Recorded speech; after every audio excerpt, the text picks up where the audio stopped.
सत साहिब सतगुरुदेव की जय।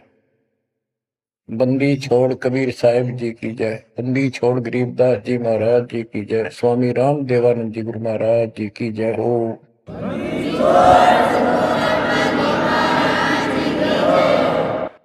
सर्व संतों की जय, सर्व भक्तों की जय, धर्मी पुरुषों की जय। श्री काशी धाम की जय, श्री सुडानी धाम की जय, श्री करोथा धाम की जय, श्री गुरुवाड़ा धाम की जय। सत साहिब गरीब नमो नमो सत्य पुरुष को, नमस्कार गुरु के नहीं। सुर नर मुनि जन साधु, संतों सरस दीन। सतगुरु साहिब संत सर, दंडवतन प्रणाम। आगे पीछे मत हुए, किनको पूर्व। कबीर सतगुरु के उपदेश का, सुनिया एक विचार। जय सतगुरु मिलते नहीं, जाते नरक द्वार। नरक द्वार में दूत सब, करते खेचा तान। उनसे कभू नहीं छूटता, फिरता चारों खान। कबीर चार खानी में भरमता, कबहू न लगता पार। सो फेरा सब मिट गया, मेरे सतगुरु के उपकार। जय जय सतगुरु मेरे की, जय जय सतगुरु मेरे की। सदा साहिबी सुख से वसियो, अमरपुरी के डेरे की। जय जय सतगुरु मेरे की, जय जय सतगुरु मेरे की।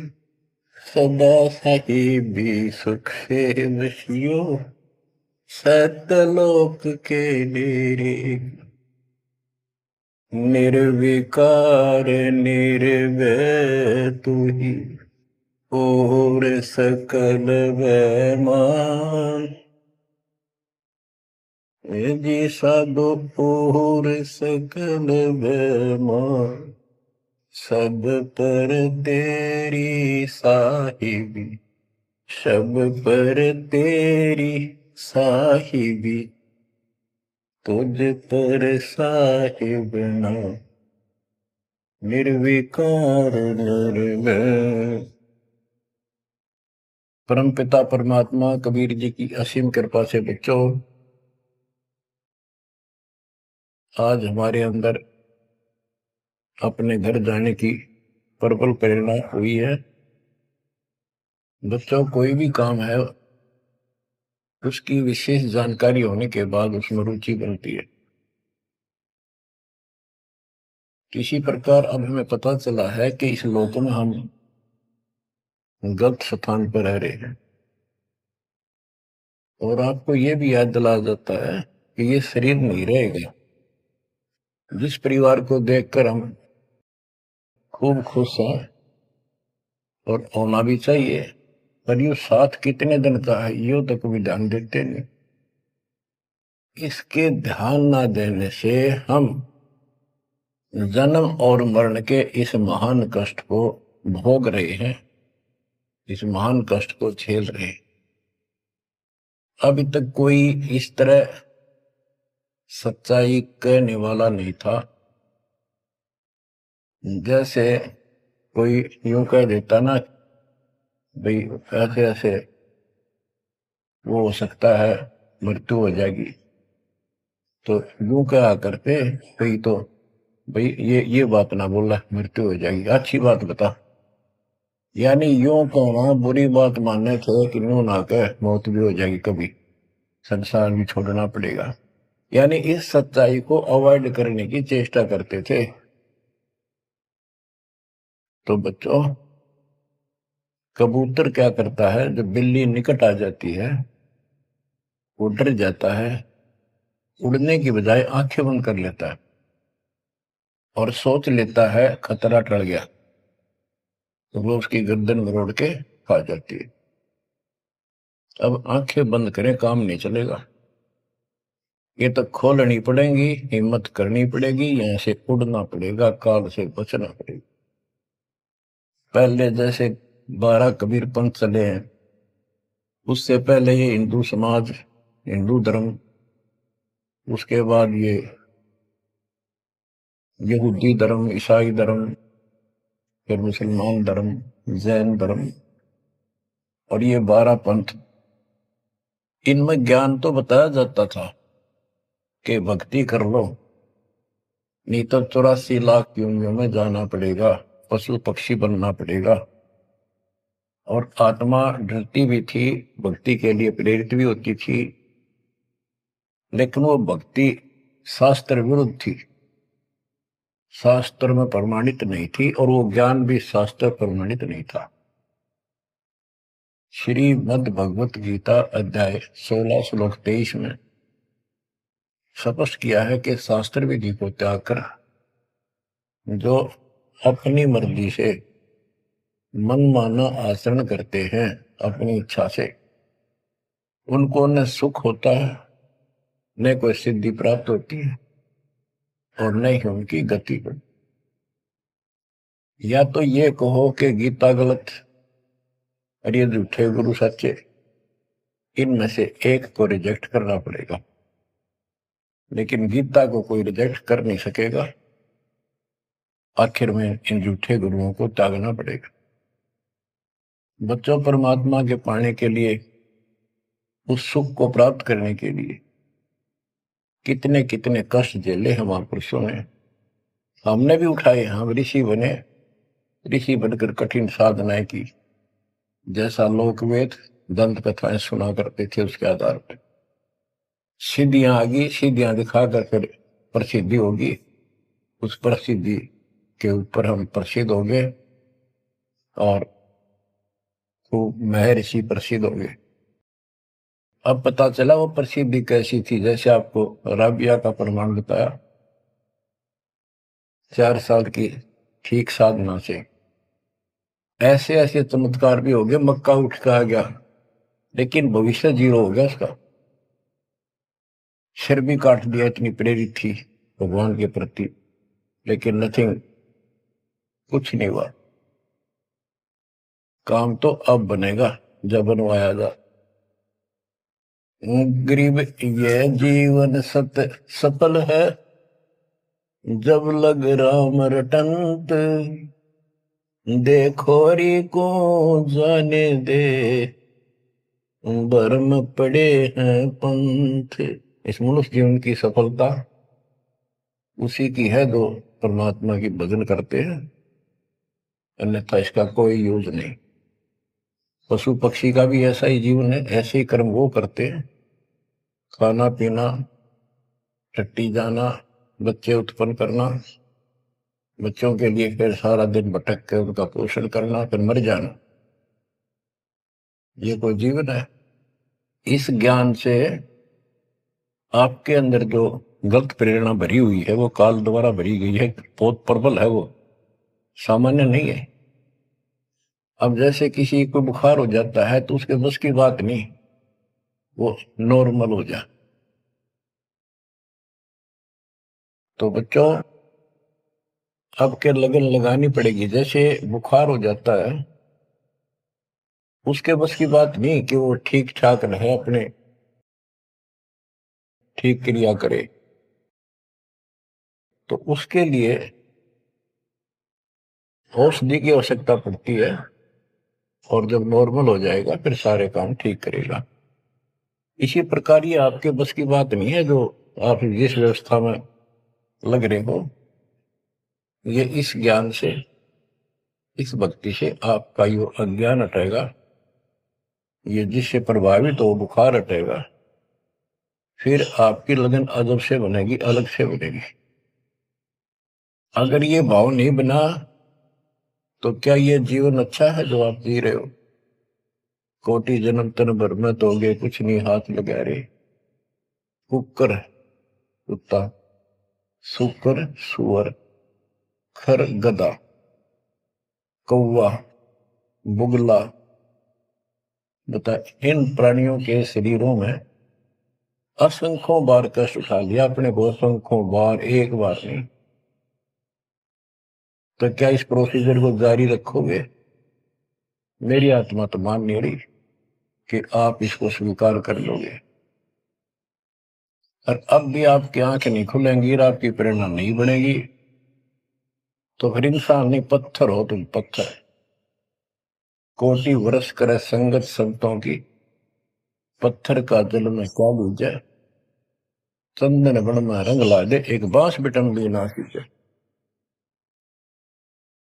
पत्थर को जल में डाल दे, कितने गहरे जल में डाल दे, कितने दिन डाले रखे, उसका कोई असर जल का नहीं होता। नहीं, जल से तो नरम होता है पदार्थ। बाहर निकालते उसको घिसा दे दूसरे पत्थर से, जो का त्यों चिंगारी निकलेंगे। तो पत्थर जैसे प्राणियों को किसी चीज का असर नहीं होता। ये अमृतवाणी उन पुण्यात्माओं को झंझोड़ कर रख देंगी जिनकी आंखें काल में अज्ञान से बंद कर रखी। उस परम पिता के घर जाने के लिए, उस सुख को प्राप्त करने के लिए गरीबदास जी बताते हैं कि मंसूर मैसूर क्यों हो गया,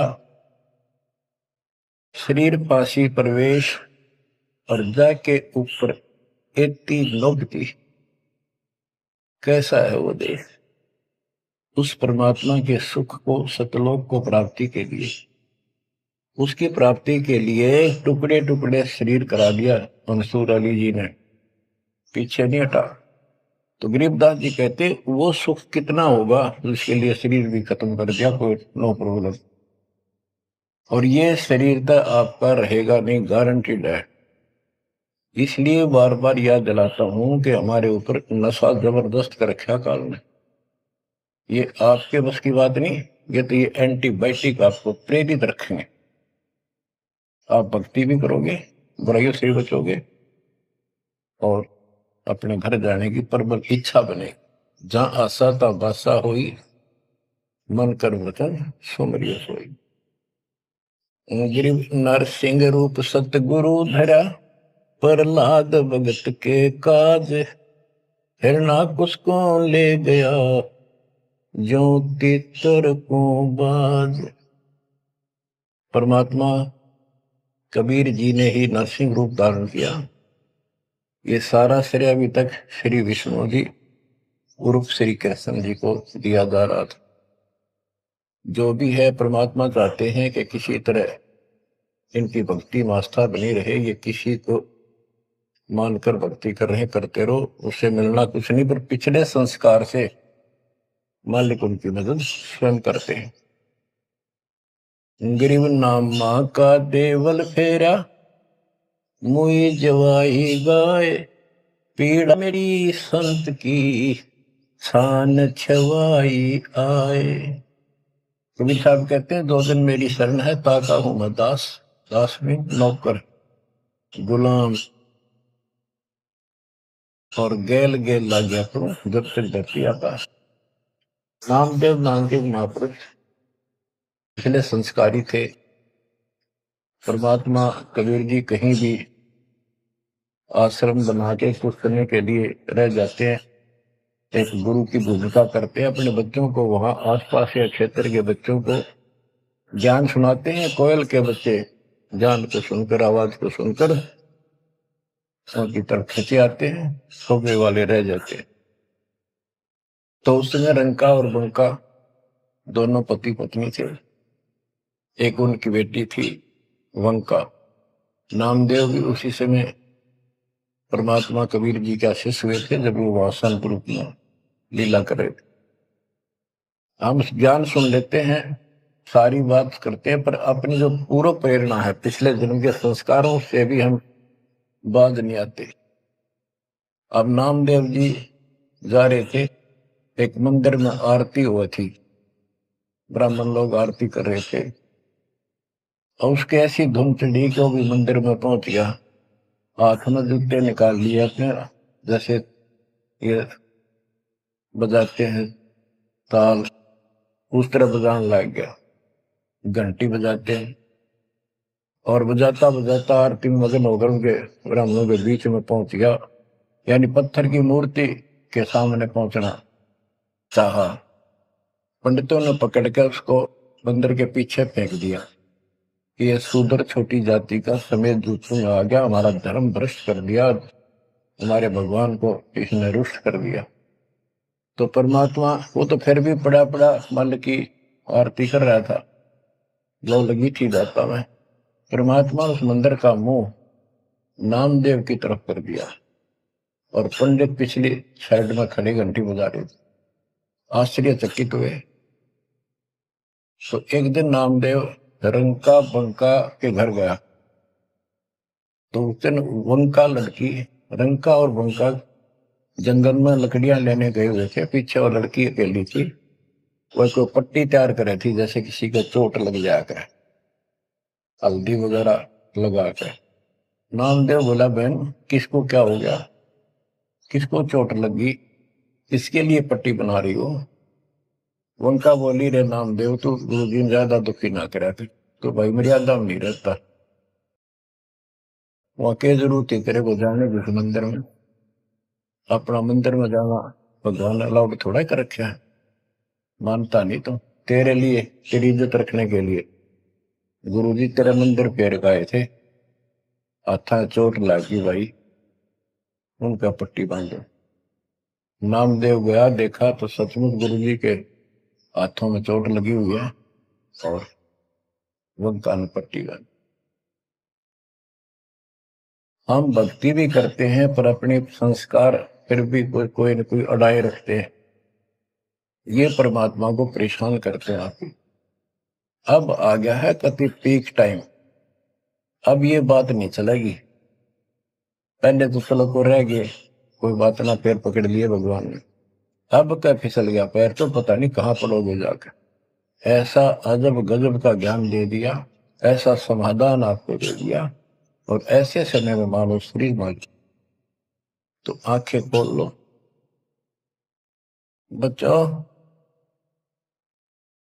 गरीब नामा का देवल फेरा, मुई जवाई गाय, पीड़ा मिट्टी संत की छान छवाई आए।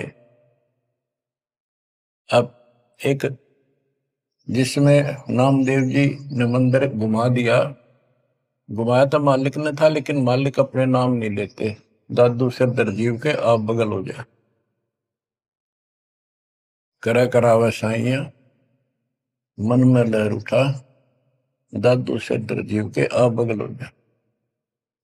उनकी महिमा ज्यादा होगी, मुसलमान धर्म के लोगों को दिक्कत हुई, उन्होंने राजा को कहा कि ऐसे ऐसे काफिर है, वो दुनिया को गुमराह करता है कि मुर्दे जिंदे कर देता है, मंदिर घुमा दिया, ऐसे कर दिया। राजा ने पकड़ के बुलाया और कहा, ये गाय काट दी वहां पर, इसको जिंदा कर, जब जाने तो संत है, नहीं तो तेरे को आज तेरी गर्दन यही काट दूंगा। कबीर साहब कहते हैं, हम फिर वहां गए बच्चे, अपने बच्चे के लिए, और उस गाय को जीवित किया। जैसे पुराने समय में संस्थान झोपड़ी डाला करते थे, हट घास ग्रास की, और वो साल भर में कंडम हो जाती थी, तो बारिश आने से पहले उनको फिर से या तो नहीं डालते थे या तो उनमें कुछ रिपेयर किया करते थे। नामदेव की माता जी ने कहा, बेटा अपनी छान ठीक कर ले झोपड़ी, बारिश आने वाली है, मौसम निकट है।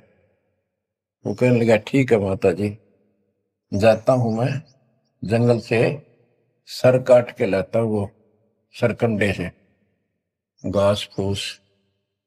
रास्ते में सत्संग हो रहा था, सत्संग सुनना, फिर वहां सेवा में लग गया, शाम होगी, वापस आ गया। उसकी माँ बोली बेटा ले निकल घास फूस। माँ ऐसे ऐसे सत्संग में चला गया, ध्यान नहीं रहा। अगले दिन फिर ऐसे ही।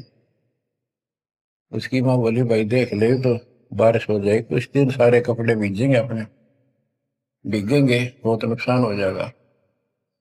अगले दिन भी ऐसे हुआ। तीसरे दिन उसने सोचा आधा सत्संग सुन लो और फिर जाऊंगा। आधा सत्संग सुनकर चल पड़ा। सत्संग तो फिर पूरा ही सुनना पड़ा उसने, फिर सेवा सेवा ना करी, अपना काम के लिए चल पड़ा। जल्दी जल्दी घास फूस काटने लगा, पैर में कुहाड़ी लगी, दांती लगी और ज्यादा चोट लग गई। पैर के पट्टी बांधी, अपना कपड़ा वही ले रखा था पाड़ के चंदर। और उसी दिन परमात्मा ने नामदेव का रूप बनाया और खूब ये सरकंडे सिर पर धर के ले आए, आकर छान बना दी और डाल दी। नामदेव शाम को लंगड़ाता लंगड़ाता पहुंचा। माँ बोली के लग गया बेटा? मैंने बताया माँ ऐसे ऐसे आज भी ना लड़ पाया मैं तो। माँ उस झोपड़ी से आगे पहुंच गई, बेटे को तकलीफ सी देख के क्या लग गया बेटे का। माँ माफ करिए आज भी नहीं सामान लान पाया मैं तो, वो ऐसे ऐसे बन गई मेरे साथ। कोशिश करूँ था जल्दी जल्दी काटूं, माँ दुख पाओगी। मेरे तो पैर में कुहाड़ी लगी है, दांती लगी, चोट लगी और चला भी नहीं जाता। मैं ठीक होती बनाऊंगा झोपड़ी। उसकी माँ उसके मुंह की तरफ फेंक के बेटा क्या बोल रहा है तू? तो अभी तो आया था झोपड़ी खुद बना के गया। बेटा क्या कह रही है, चोट कब लगी तेरे? नामदेव निकट आया, देखा ताजी झोपड़ी बना रखी है गजब के सरकंडे लाके। ऐसे तो आसपास की तो थे भी कोनी, ऐसा घास फूस। नामदेव खूब रोया बैठे। माँ भगवान थे, परमात्मा थे वो तो।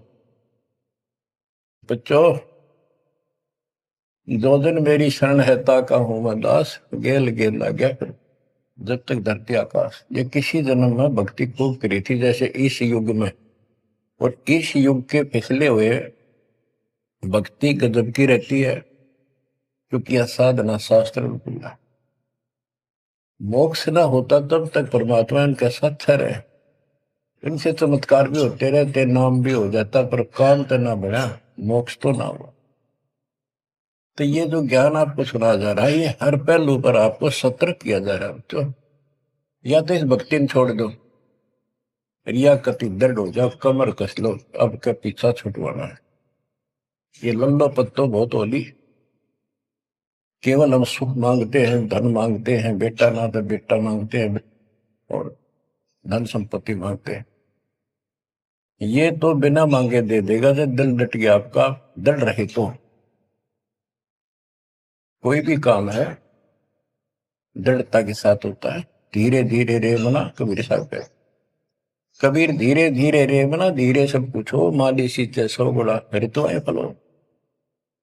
आज पौधा बोया है आम का, अगले दिन नहीं लगेंगे फल उसके, महीने 20 दिन में भी नहीं लगेंगे। वर्षों उसकी सेवा करनी पड़ेगी। एक बार पेड़ बन जाने दो, फिर देखना आपको छाया भी और फल भी इतने देगा, आप भी खाइयो, रिश्तेदारों को खिलाइए। इसी प्रकार इस भक्ति रूपी पेड़ को, पौधे को पेड़ बना लो। दास देख रहा है, दास ने शुरुआत जब की थी उनकी क्या स्थिति थी मेरे बच्चों की, भक्तों की। वो डटे रहे, टिके रहे, आज हर तरह से उबारा है, संसार से न्यारा है और मोक्ष मिलेगा। जो जन्म मरण का कोड कटेगा। गरीब कबीर के सो बंजारा हुआ, आप भक्ति के हेत कंकर बोई जान के, धना भगत के खेत। धन्ना भगत जी बहुत जबरदस्त लगन की लगी हुई थी उनकी, बहुत जबरदस्त भगत थे। दया भाव संत में होती है। बारिश हुई, बीज सभी किसान ज्वार बीजने चल पड़े। तन्ना की पत्नी ने भी ज्वार दे दी 5 किलो, अल्ले खेत में बो के आओ। भगत जा रहा था बैलों को साथ, बैल लेकर के, हल लेकर के। रास्ते में 4-5 भगत भूखे थे, बैठे थे। अब भगत स्वाभाविक साधु संत को देखकर राम राम करी उसने, बैल खड़े कर दिए, बैठ गया 2 मिनट भगवान का। सुबह सुबह पता चला कि उन्होंने 3 दिन से भोजन नहीं खाया था और मरने के कगार पर। कहने लगे भगत हम तो मृत्यु के निकट हैं, कहीं भोजन नहीं मिला। क्योंकि रेगिस्तान राजस्थान या भी पहले सारी स्थिति ऐसी थी नहीं बढ़िया वाली जनता की। बारिश हो गया तो फसल होगी, ना तो भूखे मरा करते। तो भगत जी ने सारे के सारे ज्वार रख दी उसके उनके आगे, बीज वो मरे थे भूखे, सारी खा गई। अब वो चल पड़े। भगत जी ने सोचा ही वे घर वाले लड़ेंगे, पत्नी भी गर्म मिजाज की थी, और इसमें तो भाई कोई भी टोक दे, बीज भी कित खा गया तो कित खो दिया। किसान का तो जीवन होता बीज। लेकिन उसने परिवार न्यौछावर कर दिया। कक्कर इकट्ठी की लोगों को दिखाने के लिए, जैसे और बीज बो रहे थे ऐसे कंकर बखेर के हलवा के सामने घर आ गया, खेत में जाकर नहीं देखा। कुछ दिनों के बाद औरों का तो ज्वार गजब की उगरी, और भगत जी के खेत में तुम्बे मतीरों की बेल उगरी बिना गिनती की। मतीरे लग गए मोटे मोटे ये तुम्बे। अब क्या होता है कि भगत जी के खेत में, धन्ना भगत के खेत में बहुत ज्यादा बेल उगी मतीरों की, मतीरे से मोटे मोटे लाग गए, ऊपर नीचे पड़े न भरी दिखे उनका खेत भरा। कुछ दिन के बाद क्या होता है कि बारिश ना होने से उस क्षेत्र में अकाल जैसी स्थिति होगी, वह ज्वार किसी का हुई, किसी की थोड़ी बहुत हुई, बिल्कुल नहीं हुई। तो वो तो बाद की बातें हैं। किसी ने जाके धन्ना भगत की पत्नी को बता दिया कि तुमने ज्वार नहीं बोई। वह बोली बोई, वो कहा हमारा भगत कि ना आपके तो मतीरे उग रहे हैं, ज्वार है ही नहीं। उसका दुख हुआ, ज्वार भी कित खा गया यो। तो वह गई, देखा सचमुच वहां तो मोटे मोटे मतीरे भरे पड़े। एक मतीरा यानी एक तुम्बा लेकर चाल पड़ी। धन्ना भगत को पता था कि बात आज बिगड़ चुकी है। उसके बाहर जाते ही भगत वहां आ जाते थे, उसके रहते नहीं आते थे। वह जल्दी वापस आ गई।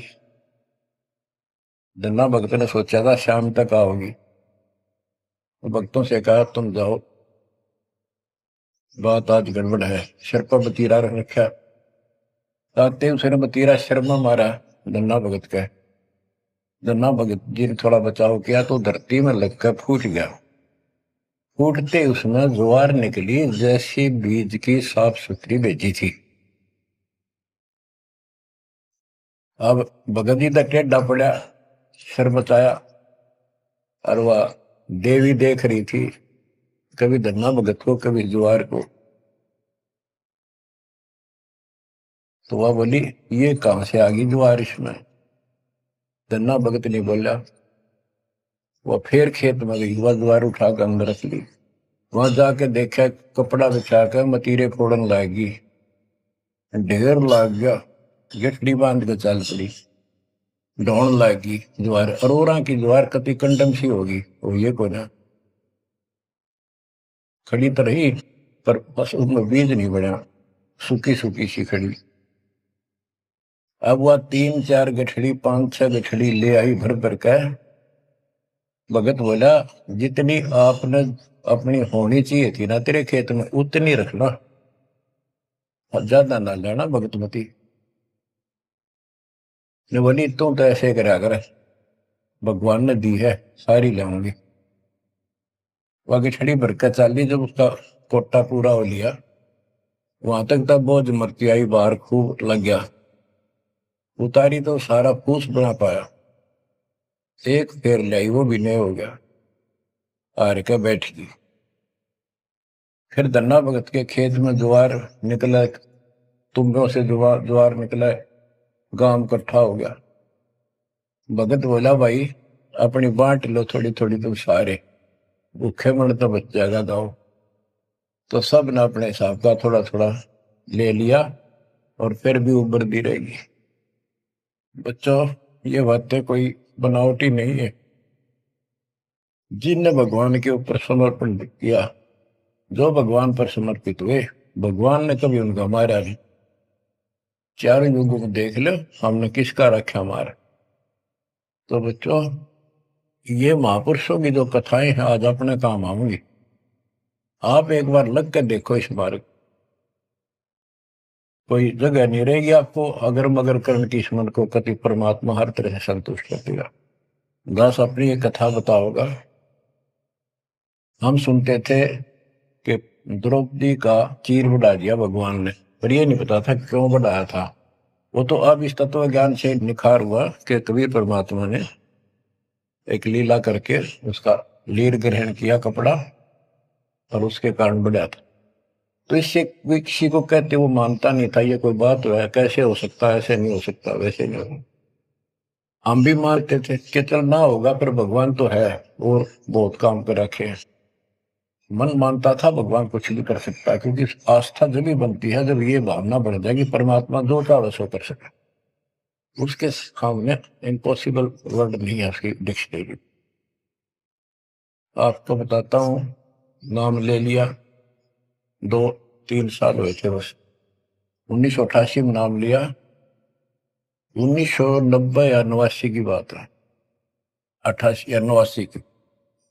तो एक मकान बनाया, ऊपर मकान बना रखा है, उसके ऊपर एक गैलरी ही पूजा स्थल बनाया, 5.5 बाई 15 फुट का।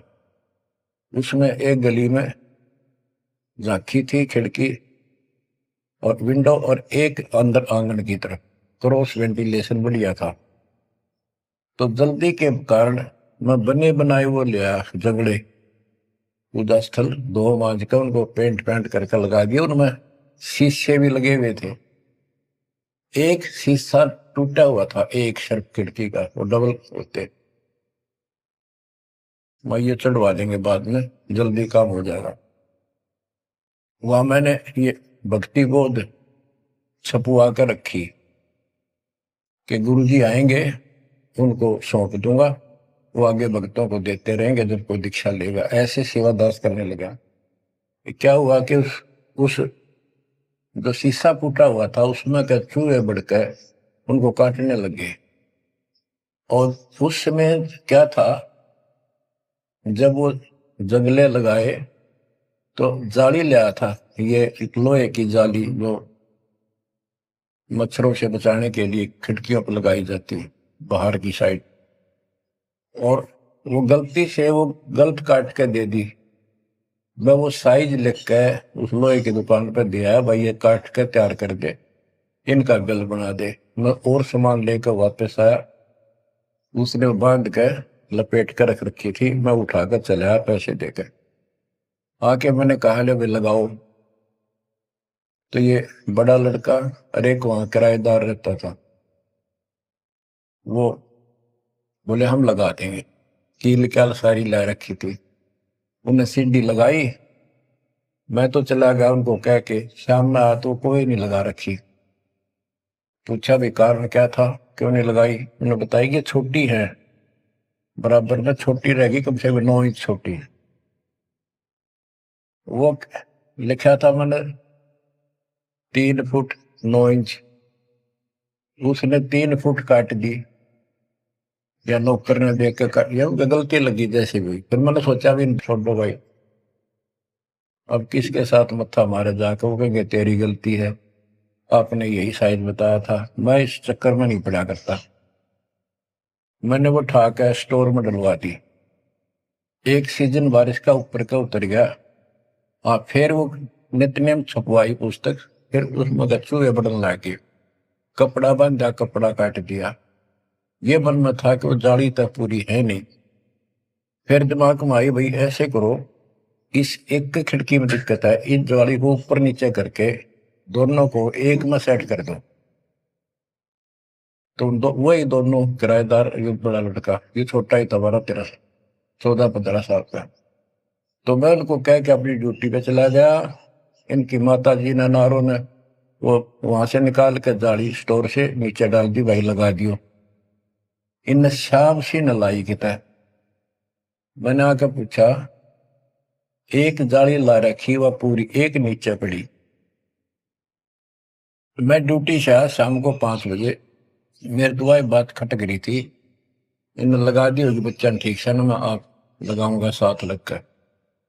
मैंने देखा एक जाली नीचे पड़ी, एक ऊपर लगा रखी, उसी पर जो शीशा टूटा हुआ था, गिलास। वो गिलास लगवाने की टाइम नहीं मिल रहा था, क्योंकि दूर मेरी ड्यूटी थी, कौशली साइड में हेडक्वार्टर था, 77 किलोमीटर जाना था। ये ऐसा था ही, जुगाड़ करना चाहा था मैं, कर दे फिर आराम से कर लेंगे। तो मैंने अनारों से पूछा कि ये जाली लगा दी उन्होंने? ईब ला के गए, सुबेरे की कह रही थी भाई ला दे, पर ध्यान नहीं दे रहा था यो, लापरवाह। ईब ने देखा गाने वाला पापा, फटाफट बुला कर नींद को लगवा दी। मैं बोला जाली ये और ले आए क्या? ये बोला नहीं और तो नहीं है, ये तो वही है जो ऊपर डाल रखी थी स्टोर में। मैंने ये सुबह आपके दादा इनको कह दी कि भाई ये रखी, लाओ, जब ला दी। मुझे विश्वास नहीं हो रहा, तू सच्ची बता, ये बदलवा तो नहीं डाले इसको? और बोली बदलवा किथे, तो लाई मुश्किल तो है बदलवान का कित है। मैं हैरान, मेरा विश्वास नहीं हो रहा। एक पूरी हो ही नहीं सकती, पूरी हो करके भी 6-7 इंच नौ लटक रही बराबर में मुड़ के। 9 इंच वो बड़ी और 6 इंच और एक्स्ट्रा उसी साइड में। दूसरी देखी, दूसरी भी गए। फिर इसने लैब में ढूंढ गए, बड़े लोग खेल रहा था कितना। मैं बोला तू ये बता, ये जाली बदलवा के लाया है कि वही है? वही है, मेरी मां ने उतार के यहाँ डाल रखी थी, हमने ला दी। मैं मेरी कसम खा, कबीर साहब की कसम खा। बच्चों, वो दिन है आज, इतना गजब का विश्वास कर दिया जाता। बात कुछ नहीं थी, बात और भी लाई जा सके थी, लेकिन वो दिखा दिया, कपड़ा छोड़ हम लो बढ़ा जा। इस मालिक कबीर साहब ने लोहे की जाली बना दी, वो आज भी विद्यमान है। एक तो उनमें से वो मकान बेच दिया था इसने, वीरेंद्र ने, मेरे यहाँ स्मारक पाने के बाद। जिसने लिया वो भगत, उस भगत ने वापस डोनेट कर दिया कि ऐसी अनमोल पूंजी को मैं सुरक्षित नहीं रख पाऊंगा, आपको वापस दे।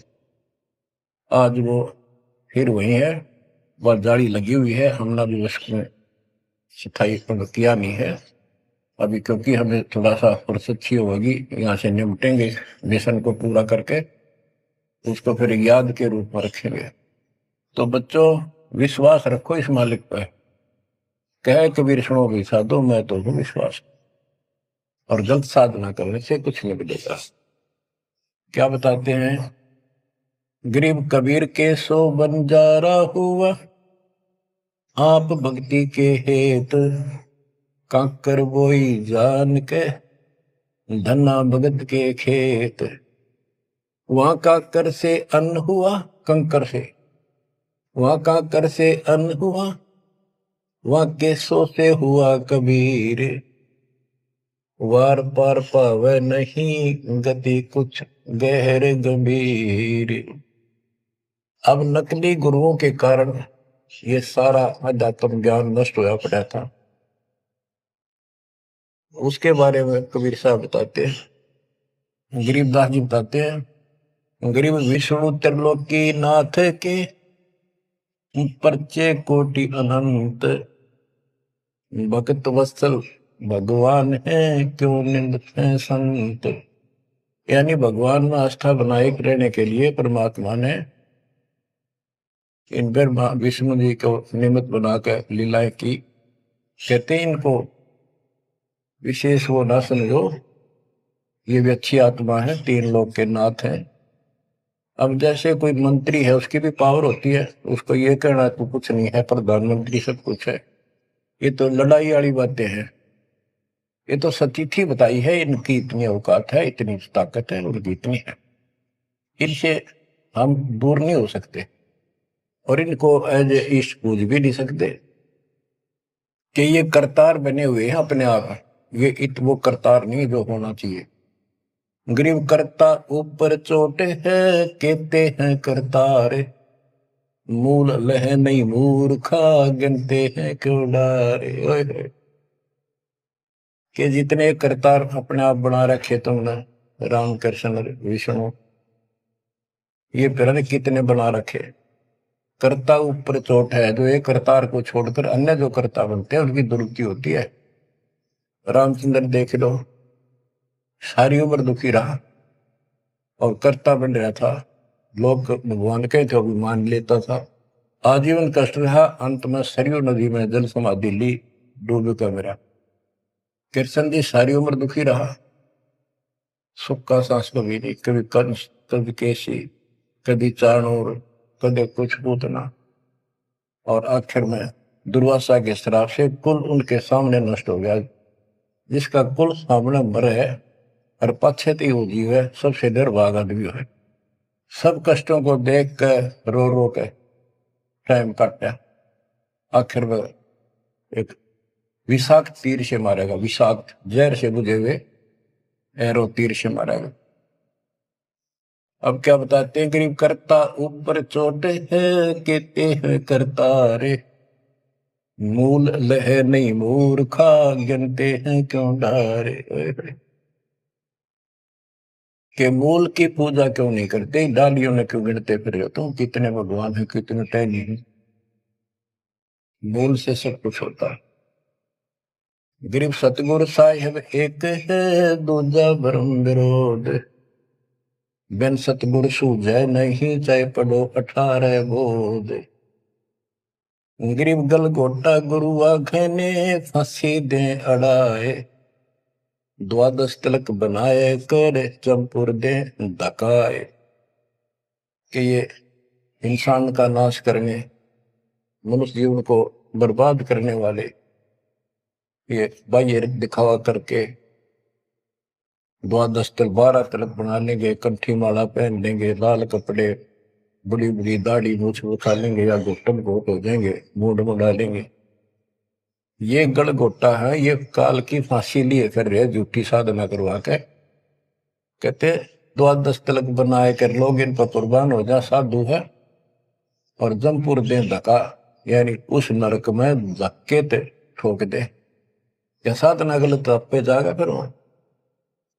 गिरव झूठे गुरु का नाक ले, फिर श्रवण और नैन, सतगुरु बोले साखिए, दूर कर पोकट फैन। कहते नकली गुरुओं का, इनका जूते मारे, नाक काटे, यानी कहने का भाव है कि इनका बच जा, दूर हो जा, फूक दे। फूकना मतलब ये नहीं आग लगा दे या उन्हें मार दे, उन्हों को आग्रह। कैसी यह कहावत हमारे यहाँ कि इसने फूक दे एक तरफ, जैसे कोई सामान मंगाया, इसकी जरूरत नहीं, कौन ख्याल है ना, फूक एक तरफ, यानी पटक दे दूर। एक गरीबदास जी कहते झूठे गुरु के नाक कान काट दे। इसका अर्थ है कि उनको कति वहां से अपने से दूर कर ले। गरीब झूठे गुरु को झटक दे, से स्वामी को फूक, या मैं दोष जरा नहीं, शब्द कहा हम कूक। गरीबदास जी बताते हैं झूठे गुरु को झटक दे, और जो नकली शिष्य उनकी मान उन के चिपके बैठे उन्हें भी फूक। फूकने का मतलब ये नहीं उन्हें मार दे के पड़े रहने दो। गरीब पीछे गई सो जाने दे, ले रहती को राख, उतरी लाभ चढ़ाई यो करो अपूठी चाख। गरीबदास जी कहते पीछे जो हुई सो हुई उसने भूल जाओ, अब शेष बचे जीवन में संभाल लो। उतरी लाभ चढ़ाइयो करो अपूठी चाक। जैसे हम सत भक्ति ना करने से हमारे सारे काम बहुत खिंच के होते ही नहीं, परेशानी रहती है। और जब सच्चा गुरु मिल जाता है वही काम फटाफट होने लग जाते हैं। पुराने समय में कुएं से जल निकाला करते थे, सिंचाई का काम भी कुओं से होता था, उसमें बैल जोड़े जाते थे, एक लाव होती थी लाव, वो डोल नीचे जाता था, एक लकड़ की पुड़ी होती थी, लोहे का इतना सिस्टम नहीं था, फिर लोहे की बनने लगी थी पुली, उसके ऊपर वो लाव यानी रस्सी, मोटी रस्सी होती थी बढ़िया मजबूत, वो पुली से नीचे उतर जाती तो अब पुली घूमती नहीं, वो फिर किसी होती थी वो घूमती नहीं और अड़का खड़ा हो जाता नीचे, रस्सा गिर जाता साथ में, फिर उसको कहते ऊपर रख, फिर से पुली पर रख और फिर खींच, आसानी से घूमेगी और फटाफट पानी निकला होगा। कि शास्त्र विरुद्ध साधना करके भक्ति से दूर होकर भगवान से तुम दुख पा रहे हो, फिर से भक्ति शुरू कर दो, फिर आपको सुख।